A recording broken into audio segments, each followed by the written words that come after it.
Corporate நிறுவனங்கள், தனியார் அமைப்பினர் மற்றும் பொதுமக்களிடமிருந்து நன்கொடை பெற்று அரசு மருத்துவமனைகள் சீரமைக்கப்படும் என்று சுகாதாரத்துறை அமைச்சர் அருண்ராஜ் தெரிவித்துள்ளார்.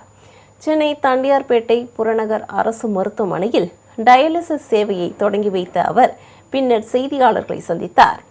அப்பொழுது தமிழகத்தில் 16 விழுக்காடு மக்களுக்கு டயாலிசிஸ் சேவை தேவைப்படுவதாக தெரிவித்தார்.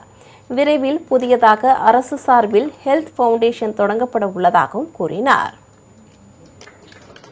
நம்ம அரசு சார்பில் ஒரு ஹெல்த் ஃபவுண்டேஷன் நம்ம ஆரம்பிக்க போகிறோம்.